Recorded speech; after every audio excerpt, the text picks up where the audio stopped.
So now let's come to something even more important, perhaps even more important than 10th standard, and that is after graduation, post-graduation, you think about your work, right? What are the various career options that you can give to the kids? Because many kids have asked me as well, can you make a video on career options and all? And I think none better than to ask a career mentor about it, right? Well, Anirudh, it's a very apt question and a very good question that you have asked. And let me tell you, what is happening is, we are doing a lot of research about the future of the world of work. Mm-hmm. And when we look at this world of work, the work of this world is changing very drastically. There are a lot of things happening which are very dynamic. There are paradigm shifts in the way we can look at the world of work at all. So whatever has happened in the last 20, 30, 40 years, and if you're going to use that as a benchmark and try and see what you're going to do 5 to 10 years from now, I think that's a very wrong way to go about selecting what you want to do. Rather, try and be proactive to understand how the world is changing. And this world is changing very dramatically. There are certain trends. So we need to know those 5 to 6 trends that are happening in the market today. And I'm going to talk about those 6 trends, okay? The first trend is about automation. We hear automation everywhere. Robotics is coming in. You have, things getting automated. People are working with their hands no more. You don't find people in the banks, in a teller department. There's nobody there.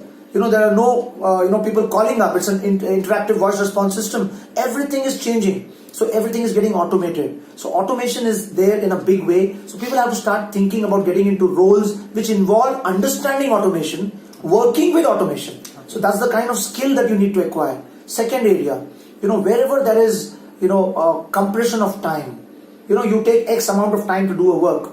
If you are able to reduce the time, you get more time to do what you like to do. So any work, how do you reduce time? So, compression of time is another trend. The third trend is about reducing sizes. Nanotechnology is coming in. So everything is getting compressed, everything is getting smaller, more power in lesser size is the future. So you look at that. The fourth trend is about personalization. Assembly lines are over.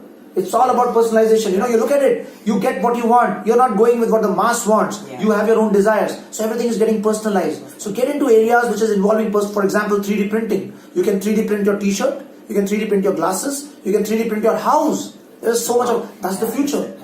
So that's another trend. Another trend which is very important is, today everybody's talking about conservation of energy, climate conservation, waste management, renewable energy.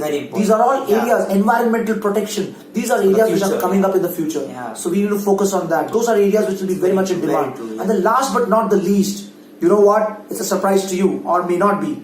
Ruralization. Moving back to the villages. Yeah. The villages are getting advanced.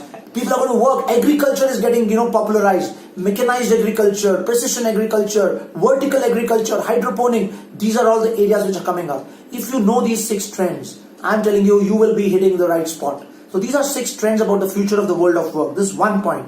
The second point that you need to do is, while there is a lot of automation, technology, sensors, augmented reality, Internet of Things, machine learning, augmented reality, everything is coming in. Fine, technology is there. But what's more important in the future is humanity, ethics, value systems, morality. Okay, anywhere where there is emotional intelligence, where there is social learning, is going to be very, very valuable. So all the guys are thinking that science is the future. I'm sorry, science is not the future. Yes, scientific research is the future, but there's a humanity side of the world is growing abundantly. And there's a huge scope to get into the humanities side. IIT Chennai is running a program in humanities today. Do I need to say more? Okay, so there's a programs, humanity programs are coming up like anything. So all those guys who are thinking of streams, please do not underestimate the power of humanity. That's my point. Thank you so much. Yes, being a humanities student, it's indeed wonderful to hear such things.